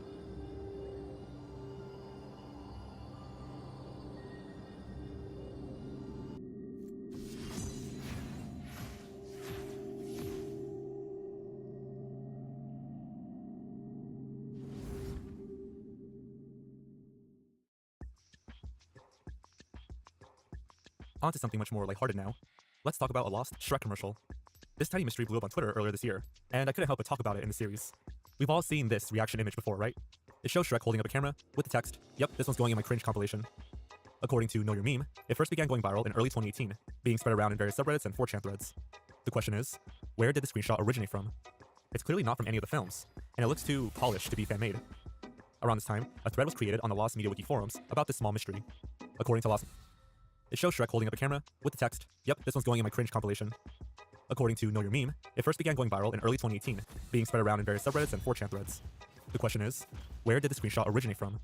It's clearly not from any of the films, and it looks too polished to be fan-made. Around this time, a thread was created on the Lost Media Wiki forums about this small mystery. According to Lost Media Wiki user Jacobo, quote, "So you know that this one's going in my cringe compilation meme that's been making the rounds on the internet lately?" As it turns out, the image used for that meme actually comes from a lost HP camera commercial. This commercial, and the entire campaign it was a part of, was pretty much forgotten until now, so we only know a few things about it. There have only been 2 screenshots salvaged from this commercial, the first one being from the meme, and the second one being this. The exact camera model the ads were for was the HP Photosmart 945, which released in 2003, 2 years after the original Shrek movie, and 1 year before Shrek 2 was released. The guy who made the model for the camera was Steve McGrath. Maybe we could contact him and see if he knows anything about this. This commercial is part of the few other commercials DreamWorks did for HP. This one, for example, was done for the release of Shrek the Third. Let's see. I keep all my favorite recipes on my computer. I'm not the best cook. I'm such a eBay addict. My friends are always sending me funny videos. And all my favorite music's in here too. Not now. Sometimes it feels like I live in a fantasy world. It's hard to believe it's all real. HP Pavilion Entertainment Notebooks. The computer is personal again. Other than these few bullet points, there doesn't seem to be anything else online about these commercials. This whole ad campaign is very interesting, however, so it would be nice to know just a little bit more about this ad. Other forum users immediately suggested contacting Steve McGrath, which OP did, but to no avail. It's worth mentioning that Steve has now passed away, so it's best not to pursue this lead out of respect for his family. A user on Twitter managed to find the full high-quality render of the ad from the HP booklet, though it and the meme are slightly different. Despite some additional comments and small finds, the thread died down and led nowhere. That is until February 12th, 2022, when a tweet about the Lost commercial from fellow YouTuber Kenny Lardell went viral. This caught the attention of the Lost Commercials Foundation, a group of people solely dedicated to finding lost commercials, PSAs, and such. A channel on their Discord server was formed, and a search was on. Yeah, okay, people, we need to talk. Hey, Donkey, what's up? Well, I'll tell you what's up. This is what's up. Well, there's been some technological advancements since the first movie. Oh, excuse me. I didn't know a receding mane was an advancement. It's realistic? Yeah, I think okay, it's a little bit too real. Just fix it. Understandable. I look like Shrek. It's hideous. Hello. Using HP technology, Back where it was. DreamWorks is taking the animation of Shrek 2 to a new level of realism. HP. Invent. It's pretty apparent that HP and DreamWorks had a partnership during the 2000s. As one 2004 newspaper puts it, one engine behind this bonanza is DreamWorks' use of a novel technology concept, in which the company rents computing power from Palo Alto, California-based HP. The two companies worked together on the original Shrek movie in 2001, and they expand their partnership in the making of Shrek 2. To get ahead of their competitors, HP offered their computing power to DreamWorks for their animated films, a task which would have cost the studio millions if they had bought more computers. Coupled with the success of the Shrek films, this collaboration gave way to their partnership, including commercial tie-ins. Amazingly, the Twitter user named Certified Stale Meme Guy dumped his Shrek plus HP CD, containing printables, photo projects, downloadable goodies, and more, according to the disc.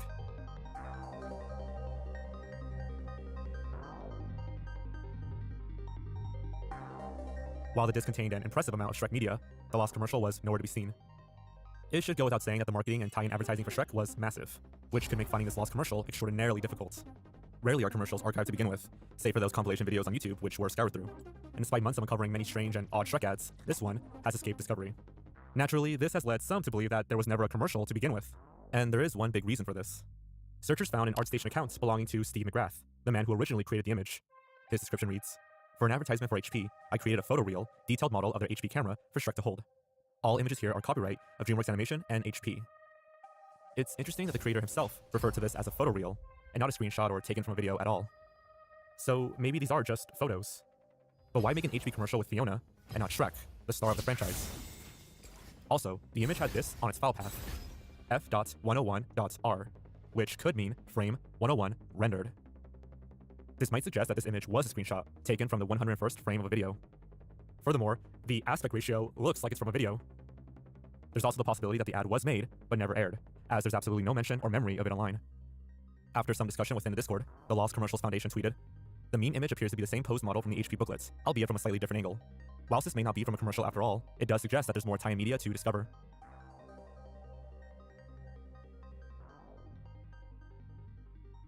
There's still some debate over whether the ad exists or not, and there are definitely solid points for either side. But for now, that's where the search stands. sort of in this weird gray area. I never thought this meme would prompt such a search, but here we are, I guess. As always, if you have any leads or even memories of this Shrek camera commercial, let the Foundation know or leave a comment.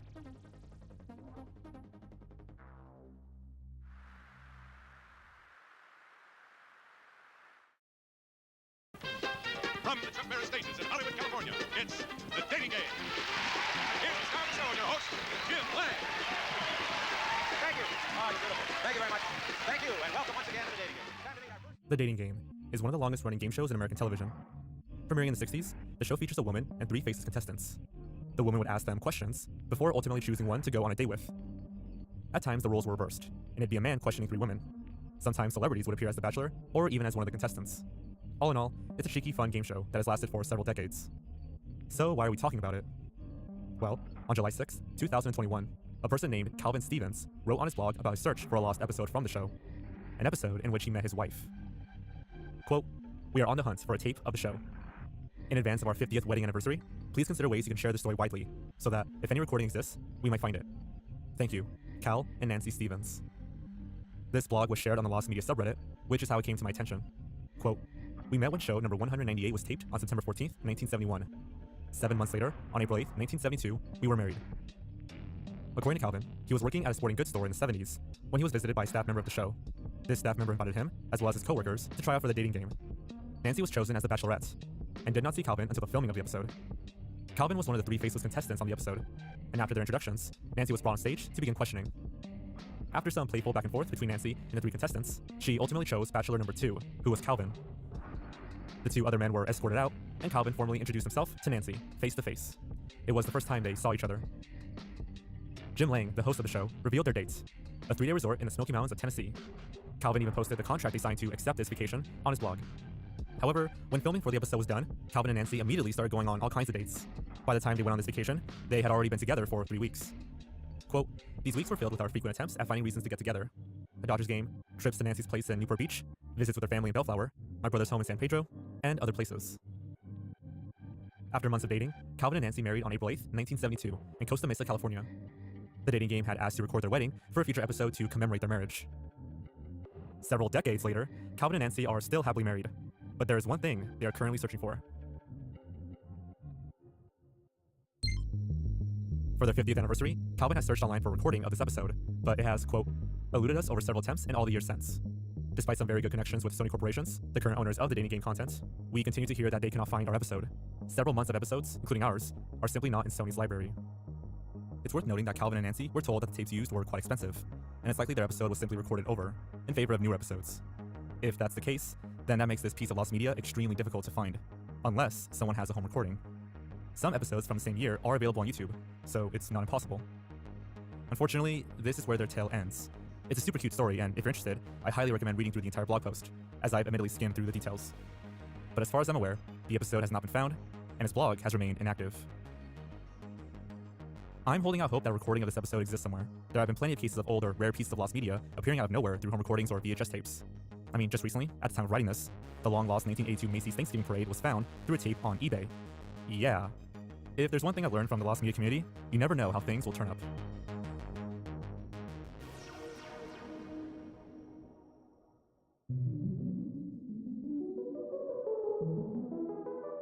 Spider-Man is one of the most popular and commercially successful characters in the world. Countless TV shows, films, games, and even a Broadway musical have been made based on the superhero. But there's one mysterious film that has never seen the light of day, and likely never will. This is 1973's Spider-Man vs. Kraven the Hunter. The details surrounding this lost film have been shrouded in obscurity. One of its earliest mentions comes from the 4th issue of Marvel's Foo magazine from December of 1973. According to a small article, the film was primarily made by a New York University student named Bruce Cardozo. Having grown up with the Spider-Man comics, Cardozo believed that the wall crawler would translate well to the big screen and envisioned a live-action blockbuster. The only problem was that such a film would require a, quote, gargantuan budget. Cardozo was a prominent filmmaker, and some of his projects even won awards. However, he was disappointed by the lack of believability in superhero media, and thought that was why they failed, or in his own words, quote, film producers could not believe in the characters the way a comic fan does, and this failure shows up in the finished project. After receiving approval from Stan Lee himself, Cardozo was set on producing the first live-action Spider-Man film, and bringing the webhead to movie screens in a way never imagined. The cast included Joe Ellison as Peter Parker, and Andrew Pastorio as J. Jonah Jameson. The article showed 4 photos from the film, Ellison and Pastorio in their respective roles, as well as a photo of Spider-Man fighting some thugs, and a shot of the suit itself. Gotta say, they're not too shabby looking. Cardozo's filmmaking team was challenged by the daunting task of bringing Spider-Man's abilities to life, such as wall crawling and web swinging through the city. They used, quote, traveling match shots to simulate Spider-Man swinging through a dazzling Times Square. Large building sets were made and laid on the floor to create the illusion of Spider-Man wall crawling. The plot of the film supposedly followed The Amazing Spider-Man number 15, in which Spider-Man stops a group of thugs organizing a bank robbery. However, one of them, being the Chameleon in disguise, escapes, and calls upon his friend Kraven the Hunter to take down Spider-Man. Apparently, the film would have omitted Chameleon from its story, and even include Gwen Stacy, a popular character with readers at the time. When the film was 3/4 complete, they sent Stan Lee a preview of some of the key scenes. Lee, in return, was reportedly, quote, impressed and enthusiastic about the film, and wanted to see it complete. The article ends with, quote, we hope in the future to have the film distributed in some form, and perhaps, with the support of film members across the country, we might find a solution to the situation. What happened to the film afterwards is a bit unclear. It's possible that Cardozo never released this film because he couldn't afford the licensing rights for the characters, despite the approval of Stan Lee. Others think that the project simply demanded too much from him and his team, so it was shelved altogether. Whatever the reason, Spider-Man vs. Kraven the Hunter became a lost film. In 2008, a book titled Homemade Hollywood was released by Clive Young. It documented the many underground and fan-made films from the early days of cinema to the internet age, including Spider-Man vs. Kraven the Hunter. The book showed a brand new photo from the film, showing Spidey fighting off some thugs in an action sequence. It also featured a wealth of information about the cancelled project, most notably the involvement of Tommy Ramone, one of the founding members of the punk band The Ramones, and Stan Lee's eventual disapproval when he actually saw the film, despite the Marvel Foom article saying otherwise. Quote, he felt the concept was wrong, but he was actually very generous.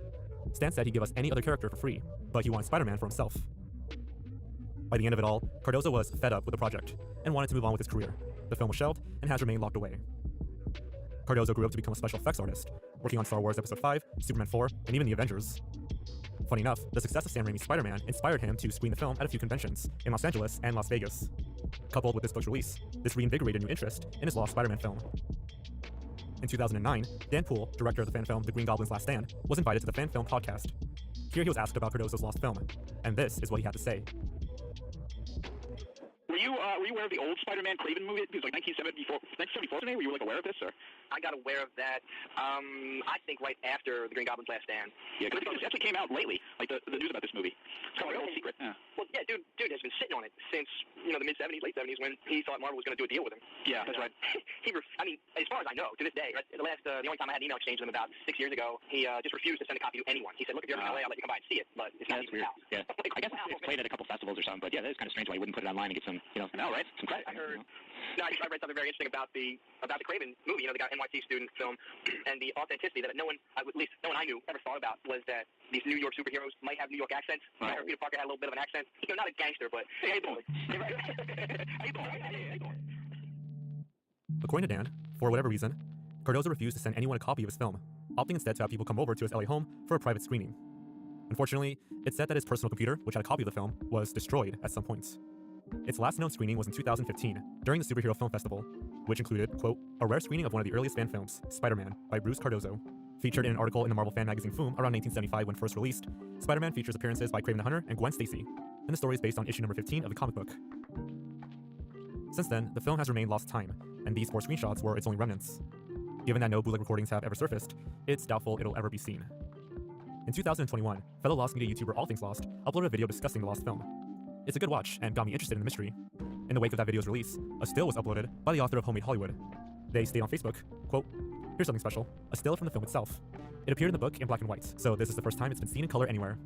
We can see a group of thugs being surprised by the classic Spidey signal, which Spider-Man used in his early comics. The author was then contacted by a member of the Lost Media Wiki, and a few more images were sent, including this shot of Spider-Man crawling down a wall, a colored version of the still of Spidey fighting some thugs, and our first and only look at Kraven the Hunter, played by an unknown actor. Sadly, it's unlikely a copy of this film exists. From what I'm told, Cardozo only had one copy of the film in his possession, the copy that ended up being destroyed. I mean, it's possible that he digitized it, but no one knows for sure. Given the age of the film and its actors, this film will probably never see the light of day. Despite Cardozo's frustrations with getting the movie made and released, he would later look back on the events fondly. In fact, he actually tried to renegotiate with Marvel 28 years later, but it never came to be. Cardozo remained proud of his fan film and died in 2016. Quote, I gave people a glimpse of the future in 1974, showing what could be done with Spider-Man. People said the special effects were dazzling, but that wasn't really it. We had the audience rooting for him, like you root for a team. So, that's another episode of the Case Files. There's a lot of Lost Media to pick from, but these are the ones that I just kind of want to talk about. If you like my videos, you can support me on Patreon for as little as $1 a month. Of course, watching and liking the video also helps, so thanks. And, yeah, if you have anything you want me to take a look at, send me a tweet, leave a comment down below, and yeah, thanks for watching. I'll see you guys next time.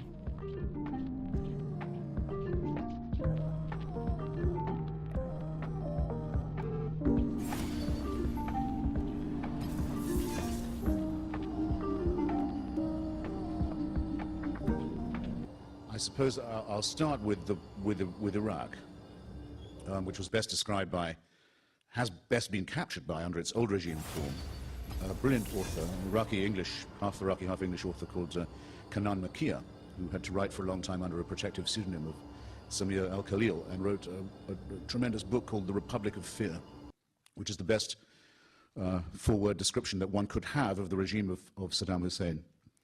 If you can get hold of it, and you can, if you go back to look at the program that Kanan Makia and Hodding Carter once did for public broadcasting, you can actually get to see one of the most chilling, annihilatingly chilling, actually, videos ever made in the 20th century. It shows the moment at which Saddam Hussein, the actual moment at which Saddam Hussein seized power in Iraq for himself. We don't have that moment in Germany. We don't have that moment in Russia.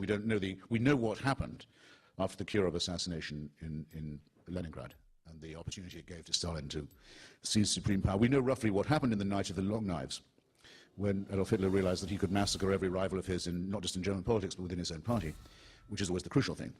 But with Iraq, we do have the actual moment, and you see it. There's the Central Committee of the Ba'ath Party, perhaps 100 people, are sitting in a very formal array in a conference room. And Saddam Hussein is chairing them from a podium, smoking a large cigar. And suddenly, without warning to anyone, in is dragged between two guards and in chains, a broken man, a man who is obviously physically and mentally been utterly destroyed. His personality has been evacuated. And prodded a bit, he stumbles through a confession that implicates himself and others in a plot to destroy the Iraqi Republic, to remove the regime of the Ba'ath Party, and to ruin the Iraqi revolution, the counter-revolution, in other words. He says the regime behind it is the Syrian regime. It could have been anybody. It could have been international Zionism. It could have been anything you like, but he actually implicates, in this case, the Syrian Ba'ath Party rivals. Having confessed for himself and having begged to be executed for his crimes, having been reduced to a state of complete abjection, the man then says, the following members of this Central Committee were with me in this plot, and he begins to read out their names. Slowly. And as this happens, you can see it, the guards move every time a name is mentioned, and they grab the member of the Central Committee and lead him out of the door. And after about a dozen of these, there's panic. Sheer animal panic starts to spread among those who haven't yet been named. And in the hope that they're not going to be, they start screaming and jumping up and saying, "Glory to Saddam Hussein, our leader, all praise to him, the sun, the moon, the stars of Iraq," praying that it won't be them who are called next. Nothing makes any difference. The harvest just goes on randomly. They're taken off the chessboard and taken out until half of them are gone. And the rest are just limp and done for and almost dying with relief that it wasn't them. It's the most extraordinary live show of a real, for keeps, political purge that you'll ever see. And then there's the second half, which has been seen by much fewer people and was not shown on PBS, where the surviving half are told to go out in the yard and are given guns and are told to shoot the convicted half. Now they're in the plot. Now they are cemented to the leadership. Now, Kanan Makia in his book says correctly, he says, Hitler wouldn't have thought of that. Stalin didn't even think of that, and he thought about these things a lot, about how to get one member of the Central Committee to betray another member and keep them all guessing so that you're the ultimate beneficiary. But this is that added little touch of sadomasochistic genius. This is the adding of The Godfather and The Soprano to the mixture of Nazism and Stalinism that was, in fact, the birth of Ba'athist ideology to begin with, in case you don't know or haven't studied it. The Iraqi Ba'ath Socialist Party was modeled in large part on admiration for European National Socialist and Fascist movements, hoped to emulate them, especially in their nationalism against the West. But mutated by Saddam Hussein, it became also one that very, very much admired. He had a great admiration for and grew a special moustache in admiration of the work of Joseph Vissarionovich Dugiashvili, the great Georgian known to us historically as Stalin. So you had in modern Iraq a regime in our own time that was openly and directly modeled upon the two most extreme examples of European totalitarianism. When I used to go there in those days, it's often very difficult when you come out of a country like this to explain to people quite what it's like when you're there. The atmosphere of terror, the look that comes into people's eyes when you mention the name of the leader, the absolute look of flash of panic. Anything could happen to me now. The person who spills their cup of coffee in the morning on a copy of the party paper that has the leader's picture on it, and everyone in the cafe goes completely quiet. You just desecrated a picture of the leader. The police are on their way now. You've just made the biggest mistake of your life. And it's very likely that your family will go to prison with you. And maybe they'll have to watch you being tortured. And if they do, they'll have to applaud. And if they have to watch you being executed, they'll be later sent a bill for the bullets that were used to be fired into the back of your head and your neck, because no one's exempt. And it's often, I think, very, very, very hard for people who live in civilized countries, democratic countries, to understand what it would be like to live even a day under a regime that was like this. I used to find in arguments about Iraq that I knew right away when someone didn't know what they were talking about. And the dead giveaway would always be when they would say, all right, I agree, Saddam Hussein is a bad guy. I said, that means you don't know anything about it. If that's what you think. You don't know what it would be like to be sitting at home wondering where your daughter was and finding out because the police came around and banging on the door handed you a video while they stood there of her being raped by their colleagues, just to show you who was boss. The word evil, which I began with, I think does need a bit of justification. Many people think that to even use the word evil is sort of naive or morally too judgmental. You know what I'm driving at, too simplistic. And yet somehow a word without which we cannot do. Hannah Arendt, in her study of totalitarianism, borrowed from Immanuel Kant the concept of radical evil, of evil that's so evil that in the end it destroys itself. It's so committed to evil, it's so committed to hatred and cruelty, that it becomes suicidal. My definition of it is the surplus value that's generated by totalitarianism. It means you do more violence, more cruelty than you absolutely have to stay in power. You've already made your point.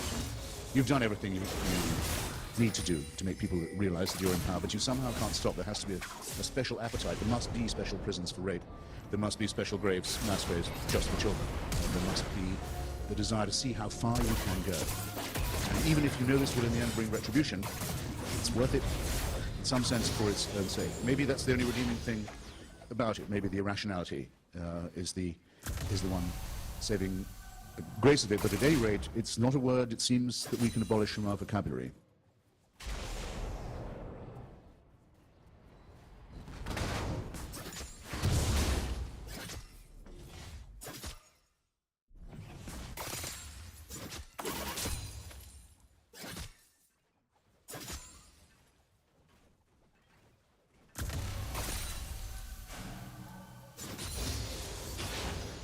An enemy has been slain.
been slain.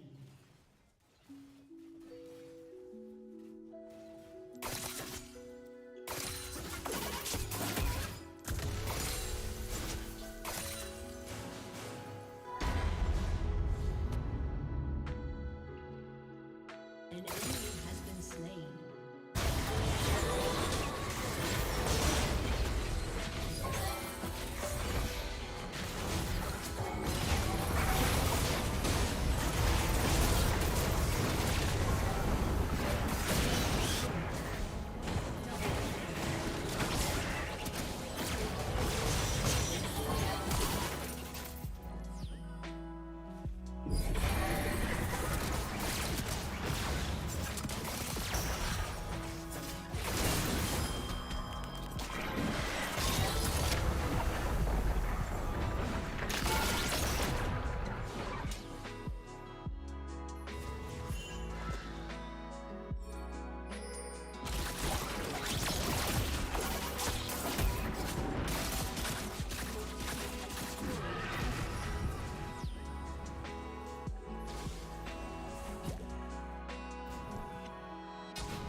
problem. Yeah, so I'm just stuck playing these like miserable platinum games right now. I mean, I could do it on stream, but like, I don't know, streaming, like when people come in and see me losing in like silver Smurf Cube because of just things that I can't control, it's just so fucking annoying. Like I just can't deal with it. It's so frustrating. Their team's so fucking Thank you for the sub, I really appreciate you.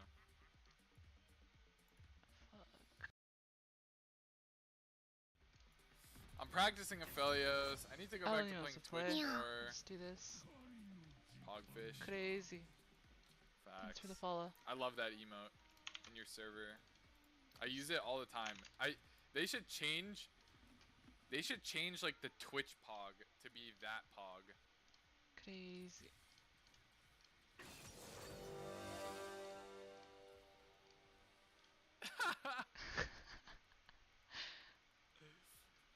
Dude, it's just one game. It's not that bad. It's one game. He left me for one game. It's not even on an account that I care about that much. The only reason I'm Yeah, playing sure, on it buddy. is because it has IG Kaisa. Fucking left. My master is S10 emote. I think I will conquer here. This is conquer. Yeah, let's see it. Yeah, it's conquer.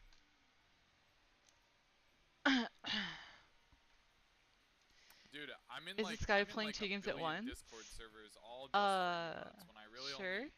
I really only type in like 2 of them. But I'm in like No, 60 plus Discords for emotes. I am streaming while having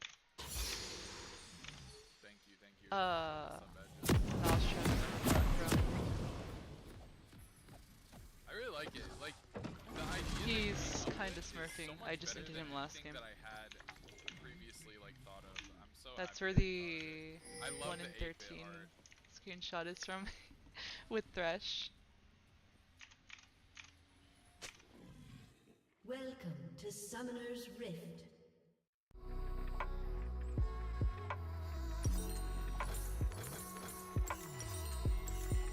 Seconds until minions spawn.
enemy.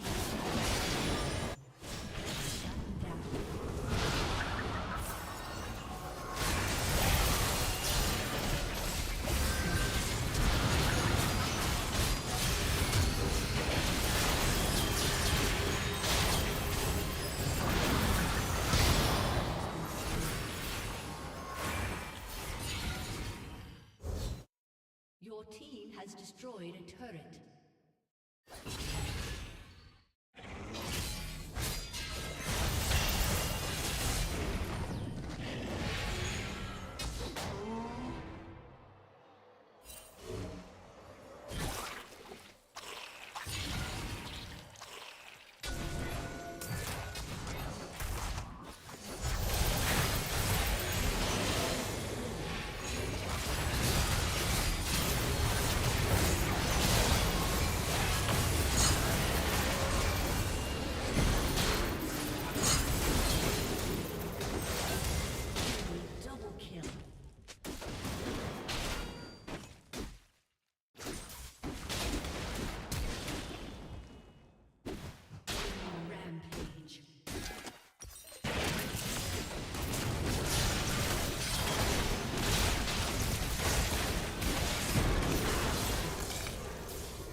inhibitor is respawning soon. Enemy double kill. Ace.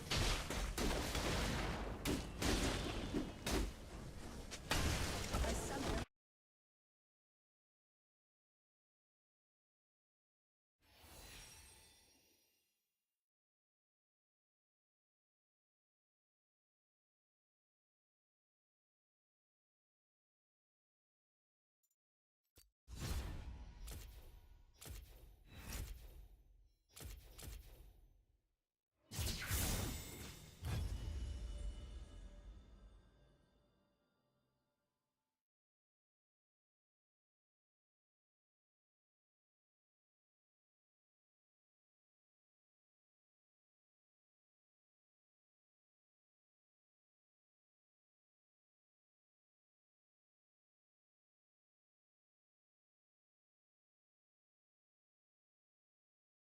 Ladies and gents, welcome back to another video. Now, if you've followed any of my videos or any videos from anyone else surrounding Cryptoland, you're going to want to stick around to see this, because today we are unmasking the villain behind Cryptoland.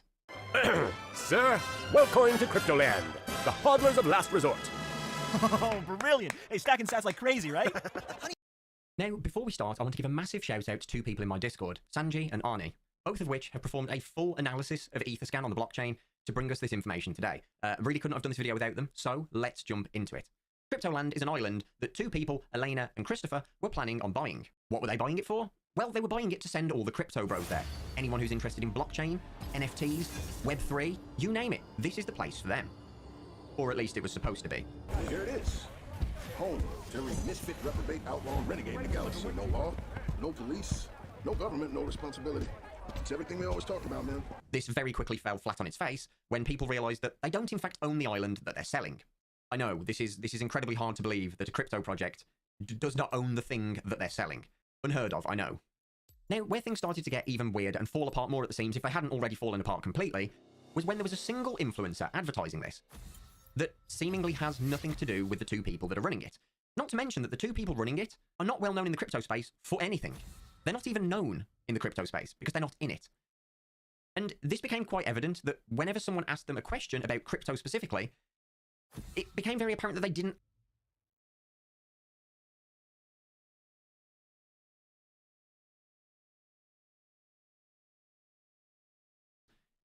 Web3 no responsibility thing that they're selling.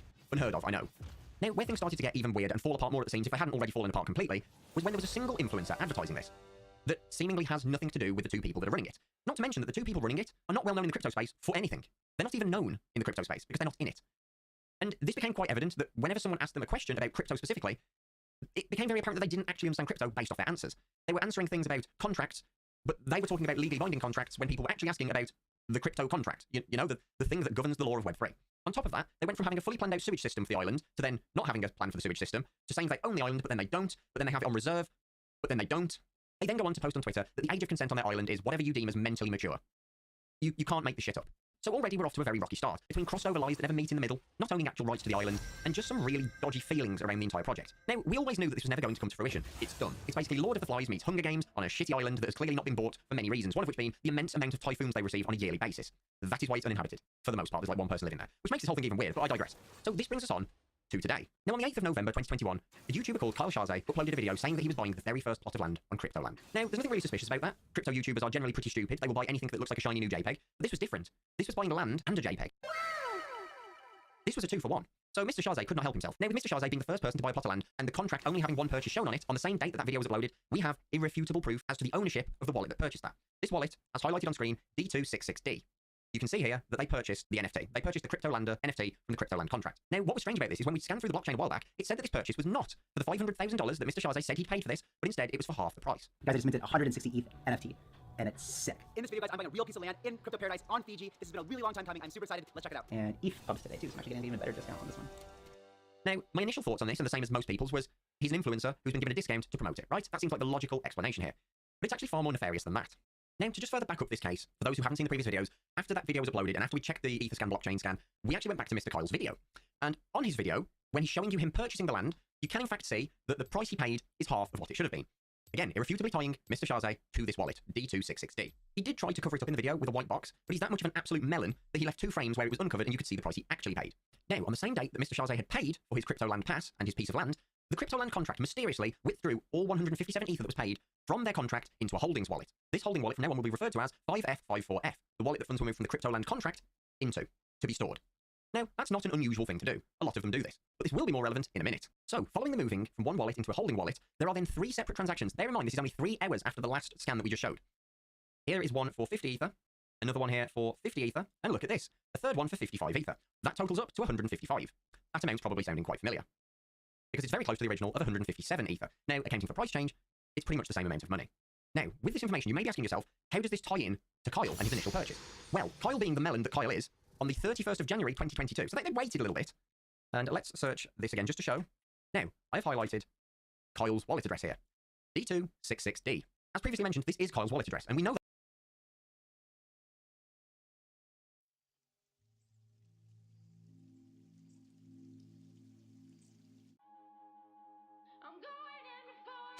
Welcome to Summoner's Rift.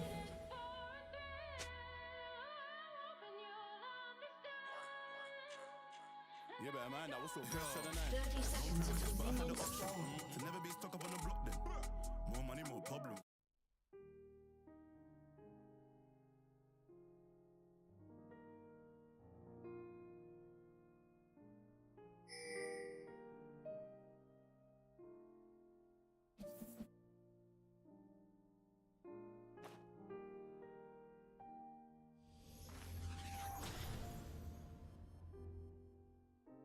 Minions have spawned.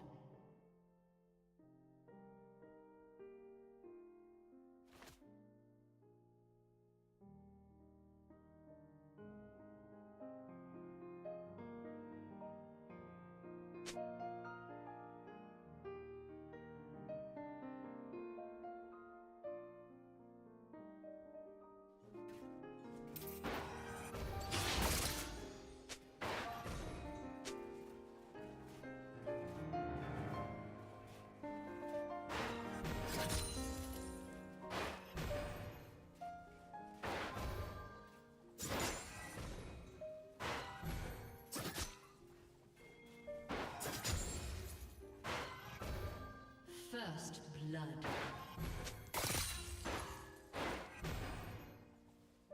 Enemy double kill.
mind, I was so pressed to the nine.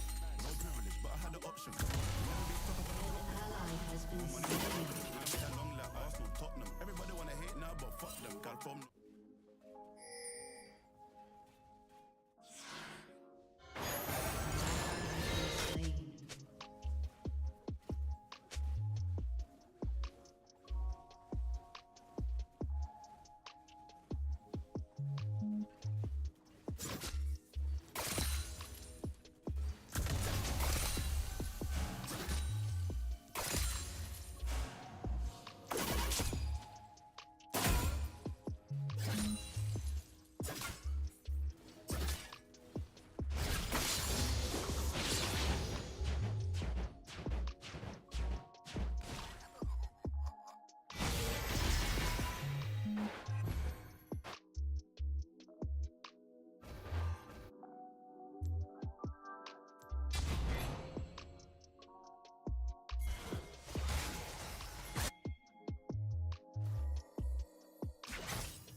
An ally has been slain.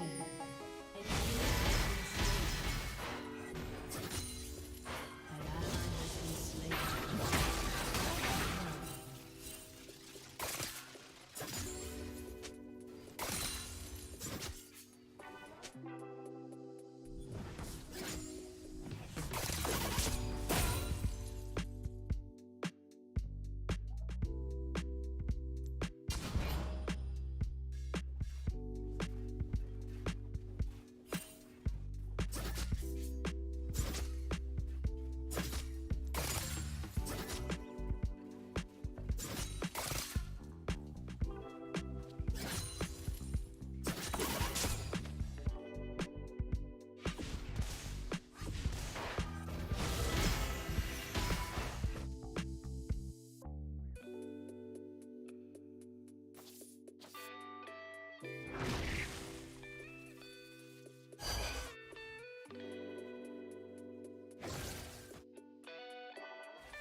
An ally has been slain. An enemy has been slain.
turret has been destroyed.